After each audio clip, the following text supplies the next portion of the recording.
मग आपल्याला बाबासाहेब आंबेडकरांनी बुद्धाचे अनुयायी बनविले. बाबासाहेब आंबेडकरांनी आपल्याला बुद्धाचे अनुयायी बनविले. मग बाबासाहेब आंबेडकरांना हीच अपेक्षा होती की आपल्याला बुद्धाचे अनुसरण करायचे, आपण बुद्धाचे अनुसरण केले पाहिजे, हीच निव्वळ बाबासाहेब आंबेडकरांची अपेक्षा होती. मग आता त्यामध्ये अवघड काही नसताना का म्हणून आम्ही टोचण्या टाचण्या ऐकून घ्यायच्या? आज कालपासून मी ऐकत आहे, कालपासून आता मला बोलण्याची संधी मिळाली. खरं तर बोलण्याची इच्छा नव्हती आणि आता धडधड होत. मोठ्या बनतेची बाजूला बसली की बोलणं म्हणजे एक म्हणजे त्याला आता सांगता येत नाही काय ते. पण मग कालपासून ऐकत आलो, जे बोलत होते ते बोलत आहेत. बोलत असताना जो माईक वर आला तो तुम्हाला टोचत आहे, टाचण्या मारत आहे, पिना मारत आहे, टोचत आहे. कोणी शब्दाने, कोणी कशाने, कोणी कोणत्या भाषेत, कोणी अलंकृत भाषेमध्ये. का बरे असं व्हावं? अशी वेळ आपल्यावर का यावी? आणि मग त्याच्यासाठी काय धम्म परिषदा भरवायच्या? ही धम्म परिषद त्याच्यासाठी भरवली का? धम्म परिषदा भरवण्याचा उद्देश फार मोठा आहे, तुमचा येण्याचा उद्देश पण फार मोठा आहे. तुमचा येण्याचा उद्देश फार मोठा आहे. बनतेजी उठून यासाठी जात आहे की बोला आता रात्रभर तुम्हीच म्हणून. पण बनतेजी यातली धम्म परिषदा भरवण्याचा उद्देश फार चांगला आहे आणि त्यातून जे साध्य होणार आहे ते दुसरं कुठेच काही मिळणार. मग या धम्म परिषदा भरवल्या जातात, आपण त्या धम्म परिषदांच्या मध्ये येतो जातो. या 2 दिवसामध्ये एवढे कष्ट आपल्याला होतात. हे सगळं करण्याचा हेतू एकच आहे, बाबासाहेब आंबेडकरांचा आपणाला आवाहन होतं, बाबासाहेबांचा आपणाला आदेश होता, बौद्ध धम्माचा प्रचार आणि प्रसार आपल्याला करायचा. बौद्ध धम्माचा प्रचार आणि प्रसार आपण केला पाहिजे. आणि मग त्याशिवाय बाबासाहेब आंबेडकरांच्या आदेशाचं पालन केल्याशिवाय आपलं जगणं काही जगणं असेल का? बाबासाहेब आंबेडकरांचा शब्द जर अनुसरण केला नाही तर आपल्या जगण्याला काही जगणं म्हणावं का? कसं काय म्हणू शकतो आपण? कसं म्हणू शकतो?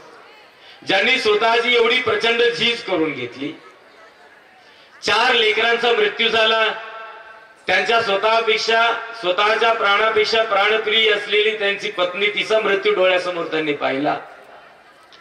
बाबासाहेब मागे फिरले नाही किंवा थांबले नाही. बाबासाहेब माघारी फिरले नाही. तसं बाबासाहेबांच्या मनात आलं होतं. रमाईचा मृत्यू झाला त्यावेळेला बाबासाहेबांनी 4 दिवस आपल्याला एका खोलीमध्ये बंद करून घेतलं आणि मोठमोठ्याने बाबासाहेब सारखे रात्रंदिवस रडत होते. म्हणजे एवढा धैर्यवान असलेला महापुरुष ज्यांच्यासाठी रडतो त्यांच्याबद्दल त्यांच्या मनात काय प्रेम असेल, काय आदर असेल. रमाईचा मृत्यू झाला तोही बाबासाहेबांनी मागे सोडला. 4 लेकरांचा मृत्यू झाला तोही बाबासाहेबांनी मागे सोडला. आणि बाबासाहेब पुन्हा एकदा उभे राहिले आपणाला जिवंत करण्यासाठी, आपणाला जीवदान देण्यासाठी. हे आपणाला फुकट मिळालं का? आपण या सुंदर मंडपामध्ये बसलो, इथे फुकट मिळालं का? पूर्वीच्या काळी हिवाळ्याच्या दिवसात घरात सुद्धा अंगावर अंगभर कपडे नव्हते. एवढा सुंदर मंडप असून आता इथे अंगावर दडपून दाडपून इकडून तिकडून झाकून झुकून आपण बसलो. फुकट मिळालं का? हे नाही मिळालं. फुकट नाही मिळालं. एवढा प्रचंड त्याग आहे यासाठी बाबासाहेबांचा. त्यांनी स्वतःच्या जीवाची कधी पर्वा केली नाही. 2.5 वर्ष महापरिनिर्वाणाच्या पूर्वी बाबासाहेबांच्या पायाला मोठी तळहाता एवढी जखम होती. बाबासाहेब आंबेडकरांना शुगरचा आजार होता, मधुमेहाचा आजार होता. ती जखम बरी होत नव्हती.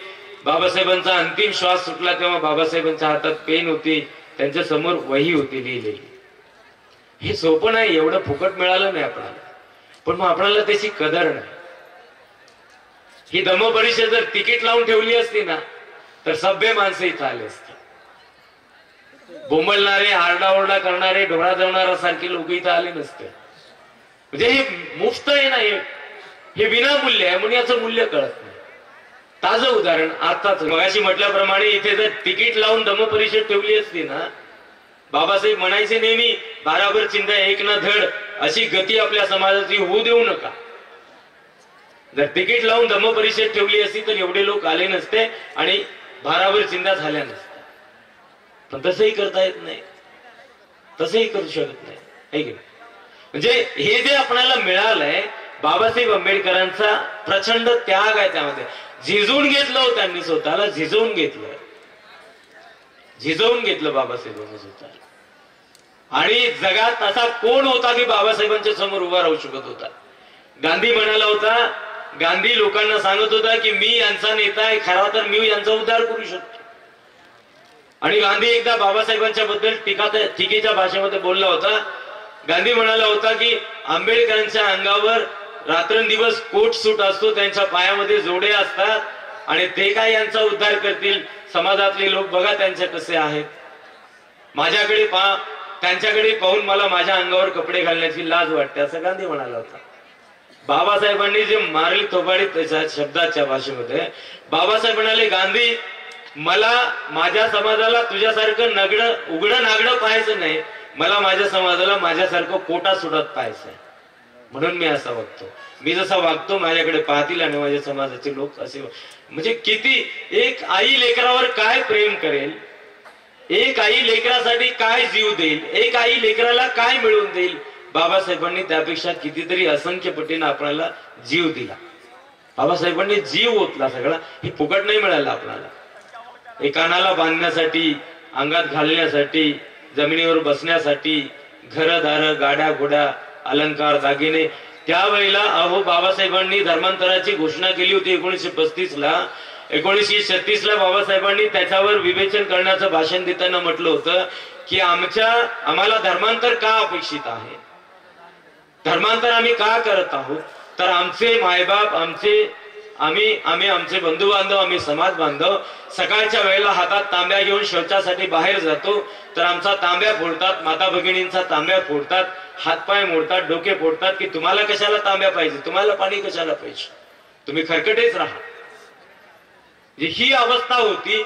आज एका घरामध्ये 3-3 टॉयलेट बाथरूम आले. तांबे घेऊन जायची वेळ आहे का आता आपल्यावर? खेड्यापाड्यामध्ये सुद्धा फुकट आलं का? हे फुकट नाही आलं मायबाप हो. याच्यासाठी बाबासाहेब झिजले, शेवटच्या श्वासापर्यंत झिजले बाबासाहेब. कमाल करा, बघा किती सत्य आहे. मी बोलत आहे, बोलणं सोपं आहे म्हणून बोलत आहे असं नाही. तुम्ही ऐकत आहात, ऐकायला गोड वाटते म्हणून फक्त केवळ तेवढ्यासाठी तुम्ही ऐकू नका. हे घडलंय बाबासाहेबांच्या जीवनामध्ये, घडलंय. एक कल्पना करू आपण, बाबासाहेबांना म्हणतो की नाही, आता तुम्हाला रडवायचं म्हणले की एखादा गायक आणून बसवा आणि तो जर गाणं म्हणेल की बाबासाहेबांच्या रमाईच्या बाबतीमध्ये धडाधडा रडतील, डोळे पुसू पुसू रडतील. लय जणू काय यांना बाबासाहेबांची रमाईची काळजी आहे. म्हणजे सांगितलं तेवढं वागतातच. बापरे किती रडत आहे. बघा एक साधी वास्तविक गोष्ट सांगतो. बाबासाहेबांना लहानपणी असताना म्हणतात की नाही, पाठीवर दप्तराचे उदे, शाळेत घ्या ना मला, काहीतरी गाडीत घ्या ना मला, आहे की नाही, म्हणतात की नाही. बाबासाहेबांना त्यांच्या बालवयामध्ये बैलगाडीतून उतरून दिलं होतं. आता इथे तुम्ही कसे आले? कोणी गोडा स्वतःच्या मोटर गाड्या घेऊन आले, कोणी एसटी न आले, कोणी टॅक्सी करून आले. आमच्यासारखे आपण आपल्या समाजातले बाबासाहेबांचे अनुयायी असणारे करोडो लाखो लोक आता विमानानं प्रवेश करू लागले. मी नेहमी एक गोष्ट सगळ्या लोकांना जाणीव करून देण्यासाठी सांगतो. विमानाच्या पहिल्या पायरीवर जेव्हा मी पाय ठेवतो, आतापर्यंत 500 पेक्षा अधिक वेळा विमानात बसलो असेल, पहिल्या पायरीवर पाय पडते आणि मनात नसताना सुद्धा आपोआप डोळ्याला अश्रू येतात आणि त्या डोळ्यामध्ये बाबासाहेब बसलेले असतात. बाबासाहेब तुम्हाला बैलगाडीतून उतरवलं होतं आणि मी विमानानं फिरत आहे. सारखा डोळ्यामध्ये अश्रू असतो, डोळ्याची धार खंडत नाही, विमानाचा प्रवास कधी संपून जातो तेही कळत नाही. बाबासाहेब तुम्हाला बैलगाडीतून उतरवलं होतं आणि मी बघा विमानानं फिरत आहे, तुम्ही झिजले म्हणून. आणि मग ही जाण जोपर्यंत आम्हाला होणार नाही तोपर्यंत बाबासाहेबांच्या शब्दाचं मूल्य आम्हाला कळणार नाही. बाबासाहेबांचा शब्द म्हणजे काय साधारण शब्द नाही. आणि बाबासाहेबांचं आवाहन होतं आपल्याला की तुम्ही असे वागा की इतर धर्मीयांनी आमच्यावर बोट ठेवू नये की महारामांगांनी बुद्धाचा हा पवित्र धम्म बाटवला. बाबासाहेब म्हणाले होते असं वागू नये माय बाप हो. आपणाला या गोष्टीचं मूल्य जाणून घेतलं पाहिजे. बाबासाहेब आंबेडकरांच्याकडे पाहत असताना, त्या काळातले जिवंत असताना ते लोक, बाबासाहेबांच्या काळातले लोक घाबरायचे. नेहरूला जर कोणी म्हणाले काँग्रेसचे लोक की आंबेडकरांचं असं करा, नेहरू म्हणायचा बाबा दुरून हात जोडतो, लोटांगण घालतो, पण आंबेडकरांच्या बाबतीत काही करण्याची माझी हिंमत नाही. जगाच्या पाठीवर. भारतातले लोक तर सोडाच, इथं पारतंत्र्यात होते, गुलाम होते, पण जगाच्या पाठीवर 7 समुद्राच्या पलीकडे जाऊन बाबासाहेब आंबेडकरांनी जिथे गेले तिथे लोकांना दम दिला, आपल्या बुद्धीच्या बळावर, आपल्या कर्तृत्वाच्या बळावर. किती अभिमान वाटावा आपणाला, आपण बाबासाहेबांचे अनुयायी, त्या बाबासाहेबांचे. आणि मग त्याच बाबासाहेबांनी आपणाला दिलेला आदेश, त्यांनी केलेली सूचना, त्यांनी केलेलं आवाहन जर आम्ही अजूनपर्यंत, आम्हाला आज ते टोचून टाकून बोलून आम्हाला ते सांगावं लागतं, तरी फार खेदाची गोष्ट आहे. अतिशय आणि अतिशय वाईट असलेली ही गोष्ट आहे, आपल्यासाठी घातक असलेली गोष्ट आहे. ही वेळ आपल्यावर येऊ नये आणि आपल्याला प्रत्येकाला याची जबाबदारी स्वीकारली पाहिजे. आपण प्रत्येक जण याला जबाबदार आहोत. तुम्ही जबाबदार आहात, आम्ही सुद्धा जबाबदार आहोत. आम्ही सुद्धा जबाबदार आहोत. आम्ही जबाबदार आहोत त्याचं एक साधं उदाहरण मी तुम्हाला सांगतो. भगवान बुद्धाचा धम्म हा जगप्रसिद्ध आहे असं अनेकदा म्हटलं जातं. त्या काळापासून आजपर्यंत तो आहेच, आम्ही म्हणालो म्हणून आहे असं नाही. बुद्धाचा धम्म जो आहे, बुद्धांनी स्वाख्यातो भगवता धम्म असं म्हटलंय. सुआख्यात आहे भगवंतांचा धम्म. काय आहे? सुआख्यात आहे भगवंतांचा धम्म. सु म्हणजे चांगला, आख्यान केलेला, चांगल्या प्रकारे आख्यान केलेला. आख्यान करणे म्हणजे सांगणं. चांगल्या प्रकारे सांगितलेला आहे भगवंतांचा धम्म. चांगल्या प्रकारे म्हणजे काय? कोकिळेसारखा गळा काढून, मोठ्या आवाजात म्हणून, आरडाओरडा करून बोलून, अशा प्रकारे, किंवा अलंकारिक भाषेमध्ये बोलून, अशा प्रकारे म्हणून तो चांगला आहे असं नाही. तर भगवान बुद्धांनी प्रत्येक गोष्ट उपमा आणि व्यंजनांनी लोकांना समजावून सांगितले. त्या समजावण्यामध्ये, त्या बुद्धाच्या भाषेमध्ये सभ्यता होती, शिस्त होती, शिष्टाचार होता.